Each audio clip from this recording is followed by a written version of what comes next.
Bismillahirrahmanirrahim. My name is Dr. Fakhar Hayat. You are watching our YouTube channel Medico Fever. In this lecture, we will discuss about the sleep physiology. Then we will discuss about the stages of the sleep, in which there is the non-random eye movement sleep and the random eye movement sleep. And we will discuss about the waves, beta waves, alpha waves, delta waves, and the theta waves. Now, the most important is the sleep cycle regulation. Sleep cycle is regulated by the circadian rhythm, which is driven by the suprachiasmatic nucleus of the hypothalamus. Hypothalamus का जो सुप्राकियास्मेटिक nucleus है, I will show by the diagram, ये क्या करता है, sleep cycle को regulate कर रहा है. अब यहाँ पे देखें, ये क्या है, लेवल्स ऑफ स्लीप रेगुलेशन. ये तो हम देखते हैं कि वेक स्लीप, उसके बाद वेव्स किस तरह से होती हैं. और ये अब यहाँ पे आ जाए की brain structure of the sleep system. Now the most important is the SCN, suprachiasmatic nucleus. क्योंकि ये जो है, जो हाइपोथैलेमस में सुप्राकियास्मेटिक न्यूक्लियस है, ये मेनली कंट्रोल कर रहा होता है एज अ सर्केडियन रिदम, और जो स्लीप को रेगुलेट कर रहा होता है इन द हाइपोथैलेमस. और ये थैलेमस से रिलेट करता है और ये कॉर्टेक्स के साथ. Now we are discussing about the circadian rhythm controls nocturnal release of ACTH. रात को जो यानी कि कंट्रोल कर रहा है वो ACTH का कंट्रोल है, प्रोलैक्टिन का है, मेलाटोनिन का है. होता क्या है, जो सुप्राकियास्मेटिक न्यूक्लियस है वो नॉरएपिनेफ्रिन रिलीज करता है, जो कि पीनियल ग्लैंड को एक्टिवेट करता है, और मेलाटोनिन रिलीज करता है. आप देखें, जो मेलाटोनिन है वो नींद को रेगुलेट कर रहा है. मेलाटोनिन यहाँ पे सुप्राकियास्मेटिक न्यूक्लियस द मोस्ट इंपॉर्टेंट यहाँ पे है कि नॉरएपिनेफ्रिन रिलीज होगा और वो पीनियल ग्लैंड को एक्टिवेट करेगा, जो कि मेलाटोनिन रिलीज करेगा. अब आ जाती हैं, तो यहाँ पे देखें, जो सुप्राकियास्मेटिक न्यूक्लियस है इसने क्या किया, पीनियल ग्लैंड, यहाँ पे पड़ा होता है पीनियल ग्लैंड, उसे एक्टिवेट किया और मेलाटोनिन रिलीज किया और स्लीप को movement towards the movement of sleep, यानी कि नींद की तरफ लेके गया. अब जो मोस्ट इंपॉर्टेंट है, वो जो डिस्कशन है वो है two stages. Number 1 is the random eye movement sleep, दूसरा है non random eye movement sleep. सबसे पहले पता होना चाहिए कि रैपिड आई मूवमेंट क्या है, यानी कि आई की मूवमेंट हो रही होती है सोते वक्त. क्या है, 2 घंटे बाद, यानी कि 1.5 घंटे बाद, तकरीबन 1.5 से 2 घंटे बाद हमारी जो आईज हैं वो मूव करती हैं. उस मूवमेंट को 2 घंटे बाद, सोने के 2 घंटे बाद, हर 2 घंटे के बाद या 1.5 से 2 घंटे बाद रैपिड आई मूवमेंट होती है. उसके बाद होती है नॉन रैपिड आई मूवमेंट, ये कंप्लीटली डिस्कस करूंगा. उसके बाद जो अल्कोहल है, बेंजोडाइजेपिन और barbiturate, associated with the decreased random eye movement sleep and sleep and 3 sleep. That's why जो नाइट टेयर्स में स्लीपिंग वर्क्स हैं उसमें हम क्या देखें, बेंजोडाइजेपिन और बार्बिचुरेट्स वगैरह देते हैं. ये तो हम डिस्कस करेंगे आगे. Now the most important is the stages of the sleep in young adults. सबसे पहले क्या है, अवेक.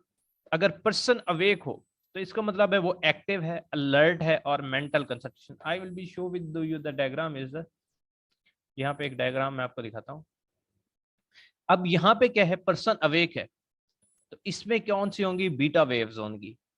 और इसके बाद आती है स्टेज 1, और इसके बाद आती है स्टेज 2, स्टेज 3, स्टेज 4. तो ये सारी क्या है, स्टेज 1 से 4 तक ये non random eye movement sleep है. उसके बाद क्या आती है, रैंडम आई मूवमेंट स्लीप. उसके बाद फिर 2 घंटे बाद क्या आती है, रैंडम आई मूवमेंट स्लीप. अब यहाँ पे जो मोस्ट इंपॉर्टेंट है वो डिस्कशन है कि बीट अल्फा वेव्स. यहाँ पे अल्फा वेव देखिए फ्रीक्वेंसी ज्यादा है, बीटा वेव्स की उससे ज्यादा फ्रीक्वेंसी है, थीटा वेव की थोड़ी कम है, और डेल्टा वेव की फ्रीक्वेंसी तो कम है लेकिन एम्पलीट्यूड ज्यादा. अब जो इसके बाद सबसे पहली स्टेज आती है वो कौन सी आती है, अब ये देखिए यहाँ पे क्या है, बीटा वेव्स हैं, हमने दिखाए हैं कि बीटा वेव्स की हाईएस्ट फ्रीक्वेंसी होती है. Beta waves have the highest frequency, यहाँ पे देखें हाईएस्ट फ्रीक्वेंसी है, और अल्फा वेव और बीटा वेव दोनों की हाईएस्ट फ्रीक्वेंसी है. और ये अलर्टनेस में है, क्योंकि जब फ्रीक्वेंसी ज्यादा होगी, ब्रेन की ज्यादा फ्रीक्वेंसी होगी, इसका मतलब है बंदा जाग रहा है, सिंपल. अब उसने सोना है, तो सबसे पहले आती है non random eye movement sleep. इसकी 3 स्टेजेस मोस्ट इंपॉर्टेंट है, स्टेज 1, स्टेज 2 और स्टेज 3. अब स्टेज 1 में क्या होता है, लाइट स्लीप होता है, यानी कि बंदा सोने लगता है. तो उसमें क्या आती है, थीटा वेव्स आती है ना. और उसके बाद स्टेज 2 द मोस्ट इंपॉर्टेंट है, इसमें क्या आता है, डीपर स्लीप आती है. और इसमें क्या होती है, थोड़ी डीप स्लीप आ जाती है, और इसमें स्लीप स्पिंडल्स बनते हैं और के कम्प्लेक्सेस बनते हैं. That's the most important MCQs है कि जो वेव्स के जो स्पिंडल हैं या के कम्प्लेक्सेस हैं वो किस स्टेज में बन रहे होते हैं, स्टेज 2 में बन रहे होते हैं। इसके बाद आ जाते हैं number third is the stage 3, that is the delta stage. अब डेल्टा वेव्स इसकी लोएस्ट फ्रीक्वेंसी होती है और हाईएस्ट एम्पलीट्यूड होती है। I will be show with the diagram कि इसकी जो डेल्टा की है ये फ्रीक्वेंसी बहुत ज्यादा कम है लेकिन इसकी एम्पलीट्यूड ज्यादा है। तो ऊपर से नीचे आएंगे तो क्या होगा कि बंदा जाग रहा है और इसके बाद जब उसकी एम्पलीट्यूड ज्यादा हो जाएगी, फ्रीक्वेंसी कम हो जाएगी, तो इसका मतलब बंदा सो रहा है। अब इसमें क्या होता है, स्टेज 3 द मोस्ट इंपॉर्टेंट, इसमें क्या है, डीपेस्ट सबसे ज्यादा जो non random eye movement sleep है जिसमें हमारा आई मूव नहीं कर, इसमें क्या होता है, स्लीप वॉकिंग भी हो सकती है, नाइट टेरर्स भी होती हैं और बेड वेटिंग भी होती है। And we end flee in the N3 stage, N3 the most important. इसमें कौन सी होती है, डेल्टा वेव्स।